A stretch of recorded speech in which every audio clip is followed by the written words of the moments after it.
Okay, guys, this is the third video lecture on the topic of disorders.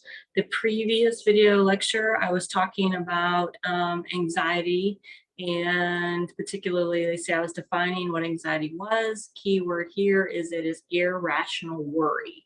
Things that fall under the category of anxiety are anxiety disorders, panic, agoraphobia, and phobias. And so this lecture, I wanted to spend a little bit, I want to talk more specifically about what we mean by phobias. And again, these are considered anxieties, right? So they're irrational worry. They're usually focused on specific situations or specific things.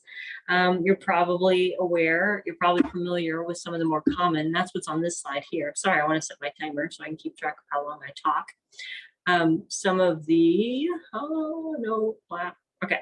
Some of the more common phobias are listed on here. You've got like arachnophobia, claustrophobia. What are some of the others on here?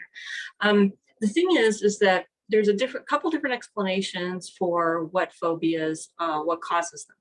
One theory, and I'm going to start with what's on the bottom of this slide here, biologically prepared. What that means is that there are certain things that we are genetically motivated or prepared to be afraid of, and these are things that are dangerous to us, like spiders or small spaces or heights, right? These are very common phobias. And what the theory says is that biologically, we are prepared to be afraid of these things because they are dangerous. We're afraid of heights because we can't fly. We're afraid of small spaces because we might get stuck in there and die. We're afraid of spiders because, I don't know if you know this, but all spiders are venomous, right? The only reason they don't harm us is because their bites are so small or they don't get enough venom in us. So more common phobia is afraid of the dark because we can't see. Other explanations about things that we might be afraid of are something called classical conditioning. And classical conditioning are things that we are afraid of because we have had some experience with them, right? So I think of an example. When I was back in the second grade, back in like 1977, and I went to a rural school. It was before they had playground safety, and there was a little boy there. I was just telling my mom about this the other day, and she doesn't remember it at all. There was a little boy who probably had cerebral palsy, and he didn't walk very well, right? But we would walk around, the children would walk around a cement stairwell on the playground. And we would all sort of walk around there and balance. Well, this little boy was walking around the stairwell and he didn't have very good balance to begin with, and he fell. And he fell into the cement stairwell. Well, all the little second graders, we all ran up to the edge and we all looked over. And I remember to this day, I have a memory of looking over the stairwell and seeing Dennis at the bottom, and he had blood coming from his eyes and from his mouth and from his nose. And I'm convinced that that is why to this day, I am afraid of ledges. I'm afraid of looking over the ledge. I'm not afraid of heights necessarily, but even if I can't see over it, but I know it's shallow, that still is very frightening to me. That would be an example of classical conditioning. Or I'm also not real keen to goats because as a little girl, we had a very mean goat and I would have to carry around a stick, right? The idea is that you've had this bad experience.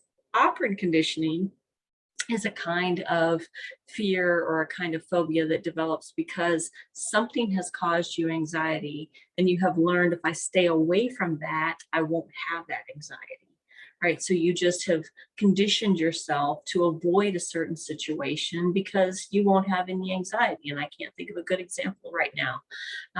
You just stay to the middle of the road because whenever you know that when you're over there on the edge, you have anxiety. So you're just going to sort of stay over here, right? You've just conditioned yourself. Observational learning suggests, and I'm convinced that this is why my son is afraid of ledges, is because when he was a little boy and we would go camping in Colorado, he and his father would walk to the edge and I would freak out, stay away from the ledge, stay away from the ledge. And he learned that ledges were you're supposed to stay away from the ledges. So now he's afraid of ledges because effectively, or that's what he's been taught. Or maybe you grew up in a home, right, and your mother used to scream at the spiders. And so you just learned that you're supposed to be afraid of the spiders. in your module, there's a little video about another phobia. I'm going to back up a slide here, called, and I never say it right, tryptophobia. Tropophobia, and it is defined as a phobia associated with clusters of small holes. So for about 10 points, I've invited you to watch this video clip on trypophobia. I don't think I'm saying it right. And just report if you have trypophobia. It's considered something called a social contagion, because the idea is that once upon a time, this wasn't a known thing. But now, because people have learned about it, it's like people are catching it because they've learned about it. Also in your in the modules is a list of all of the different phobias.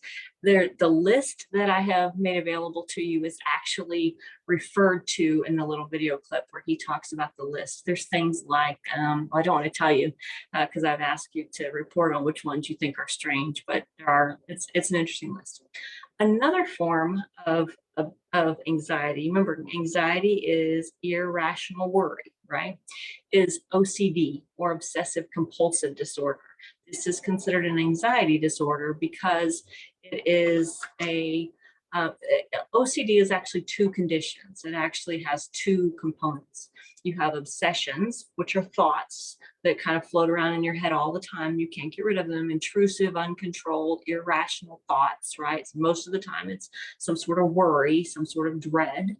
And then you have the compulsions. And the idea is that these thoughts, this irrational ruminating images or fears or you gotta do's, are relieved when you act in a certain way. That's what your compulsions are. Your compulsions are behaviors. So it's thoughts and behaviors. Your obsessions are your thoughts, your compulsions are your behaviors, and you act in a way to reduce the tension associated with your anxiety.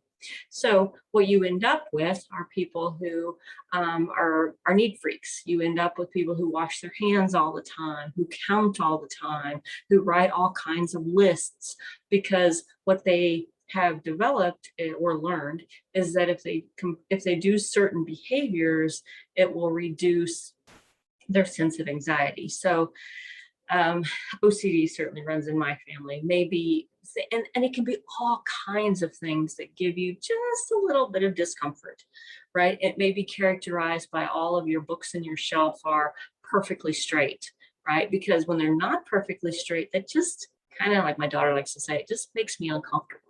Or I live in a house where we have hardwood floors, and so my rug has to be right along the edge of the boards. You know, the boards in the hardwood floors, my rugs always have to be straight. I've heard of people who their dials on their car radio always have to be at like the evens or the odds. The little screws on the covers, right, on your electrical outlets have to be right up and down. I'm trying to think, there's so many that maybe every time you go through a door, you have to touch the door frame. Or when you get out of the car, you have to count your keys 3 times. You have to count your pockets. You know, 1, 2, I got them, do I got them? Another exercise I ask you is to look at these images. Do they give you any, do you see anything wrong with them? Does that bother you at all? Sometimes for people who suffer from OCD, especially for me, it's this one over here on the right. When I was working at the Goodwill, you could always tell if I'd been on the floor because the floor the racks looked really good. They were nice and straight and even. It just drove me nuts when they were a mess, right? That's just that anxiety that comes from having things disordered.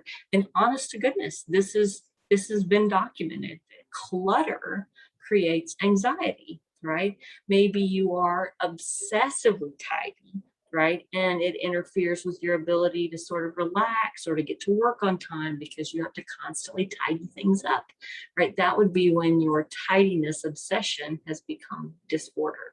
I hope that's all kind of making sense. Of course, you can get to some really extreme cases of OCD. My mom had a friend that would wear out her deadbolt locks because every night she would have to lock and unlock her door 9 times. Had to be exactly 9.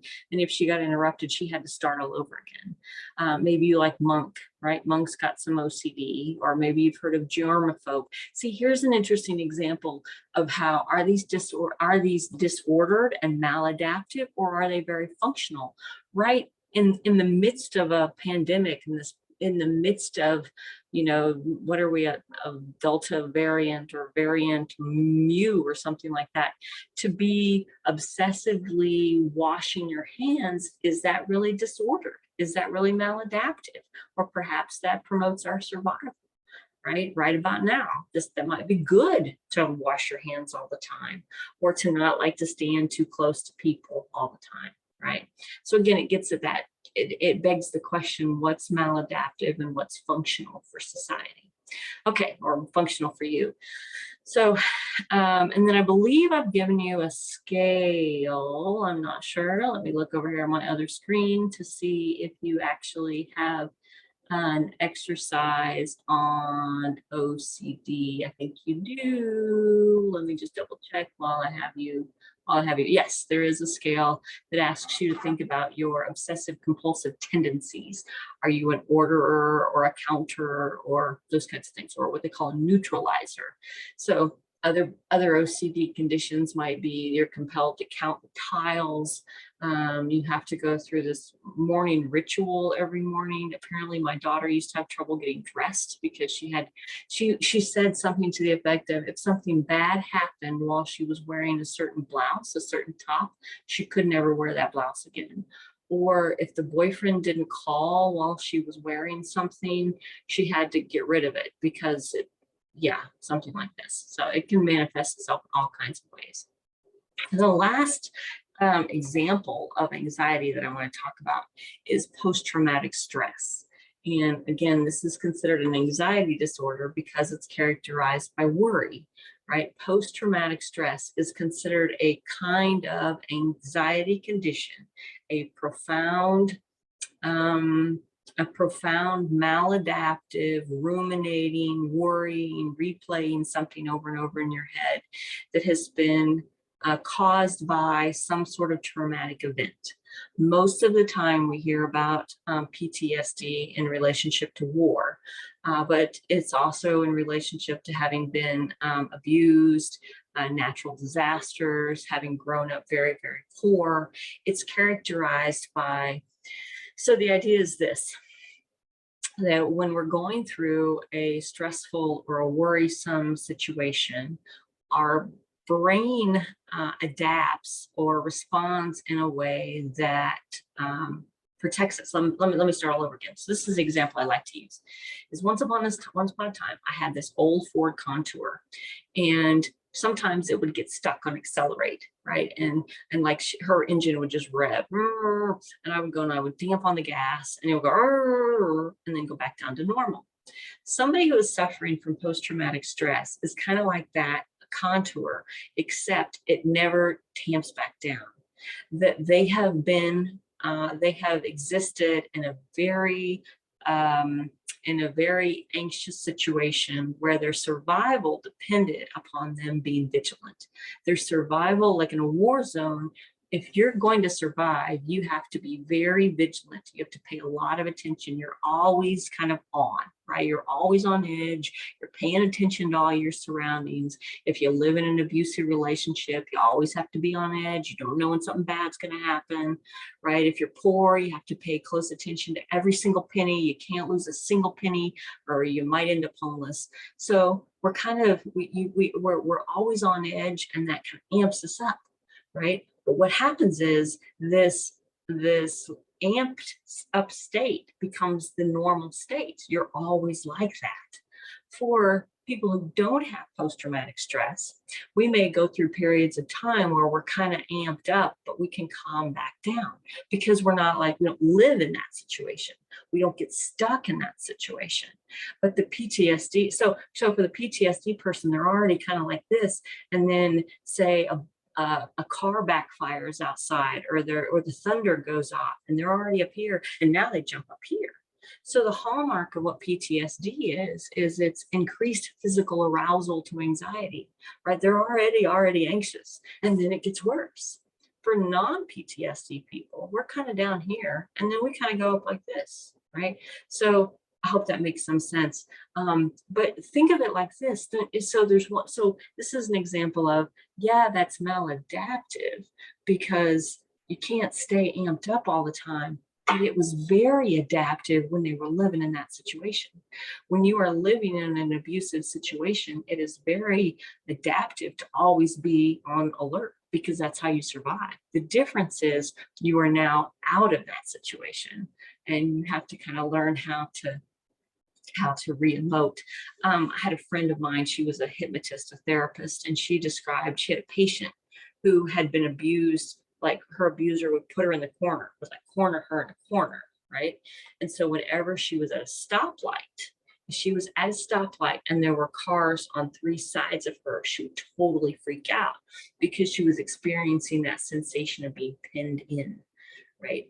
So that's like what we call avoidance of similar situation, or we become emotionally numb because we can't, you can't process all of those intense feelings all the time. So you just kind of become numb to them. It's kind of like I sometimes sit on this ice pack, and if it's really, really cold, like I can't feel it anymore. So it's kind of like when your emotions are really, really strong, eventually you just kind of don't feel them anymore. Anyway, okay, so that's post-traumatic stress. There's also a really interesting theory that observes that hippocampus and the amygdala actually shrink for people who are suffering from post-traumatic stress, right? And that's just an example of plasticity. And we don't know is it the smaller hippocampus that leads to post-traumatic stress, or does post-traumatic stress lead to, you'd have to measure somebody's hippocampus before and after. I know I run over 10 minutes, so I'm going to stop this one right here. And the next video lecture, we will talk about mood disorders.